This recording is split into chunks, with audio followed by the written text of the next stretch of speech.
여러분, 미국 원정 출산의 원조가 사실 흑인 노예였다? 이 말 들으시면 아니 이게 무슨 소리야 싶으시죠? 저도 처음엔 그랬어요. 말도 안 된다고 생각했죠. 근데요, 오늘 우리가 너무나 당연하게 알고 있던 상식, 그 뒤에 숨겨진 진짜 이야기를 한번 파헤쳐 보려고 합니다. 정말 깜짝 놀라실 거예요. 보통 우리가 생각하기에 미국의 시민권 제도, 특히 태어나기만 하면 시민권을 주는 건 그냥 이민자를 많이 받으려고 만든 거 아닌가 하잖아요. 그런데 그 시작은요, 완전히 다른 곳에 있었습니다. 바로 수백만 명의 흑인 노예들한테 자유를 주는 걸 넘어서서 그들에게 온전한 권리를 주기 위한 정말 처절했던 싸움에서부터 시작된 거였어요. 오늘 그 놀라운 연결고리를 한번 같이 따라가 보시죠. 좋습니다. 그럼 본격적으로 원정 출산의 진짜 뿌리가 대체 어디인지 찾아가 볼까요? 이 거대한 이야기를 제대로 이해하려면 딱 두 가지 개념만 먼저 짚고 넘어가면 됩니다. 바로 한 국가가 누구를 우리 국민으로 인정할 거냐. 이걸 정하는 두 가지 핵심 방식이에요. 자, 국적을 정하는 방식은요, 크게 두 가지가 있어요. 하나는 피해법이라고 불리는 혈통주의. 이건 말 그대로 부모 국적을 따라가는 거죠. 우리나라를 포함해서 전 세계 대부분의 나라가 이 방식을 써요. 다른 하나는 땅의 법이라고 불리는 출생지주의입니다. 이건 부모가 누구든 상관없이 그 나라 땅에서 태어나면 국적을 주는 거예요.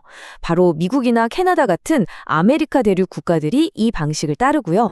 그럼 여기서 당연히 궁금해지죠. 아니 왜?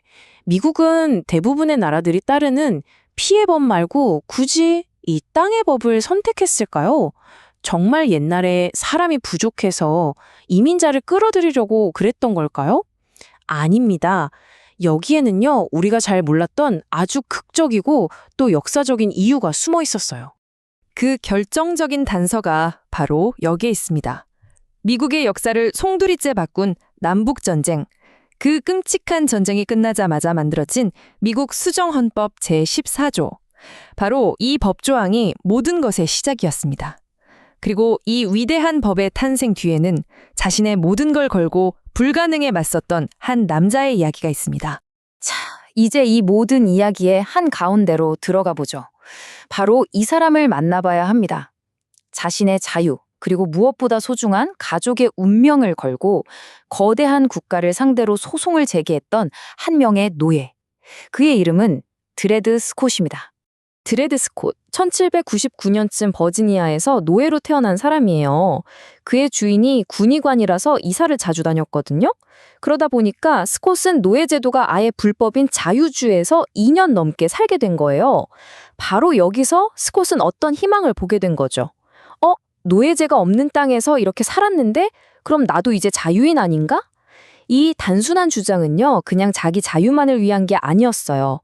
노예로 팔려갈지도 모를 사랑하는 두 딸을 지키기 위한 한 아버지의 절박한 외침이었습니다. 하지만 이 싸움 정말 상상 이상으로 길고 험난했습니다.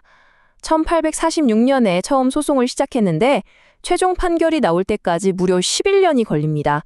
중간에 1심에서 이기면서 이제 되는구나 하는 희망의 빛을 보기도 했지만 그 희망은 곧바로 짓밟혔죠. 결국 그의 운명은 미국 최고 법원, 연방 대법원의 손으로 넘어가게 됩니다. 근데 이 길고 외로운 싸움에서 참 아이러니한 사실이 하나 있어요.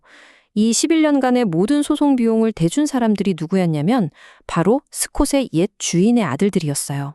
아버지는 노예 주인이었지만 그 아들들은 노예 제도를 끔찍히 싫어했던 거죠. 그래서 아버지가 팔았던 노예인 스콧의 자유를 되찾아주려고 발벗고 나선 겁니다. 역사가 항상 이렇게 복잡하고 입체적인 것 같아요. 그리고 마침내 11년이라는 긴 기다림 끝에 1857년 연방 대법원의 판결이 나왔습니다. 하지만 그 결과는 스콧의 마지막 희망마저 완전히 박살내버린 지금까지도 미국 역사상 최악의 가장 수치스러운 판결 중 하나로 기록되고 있습니다.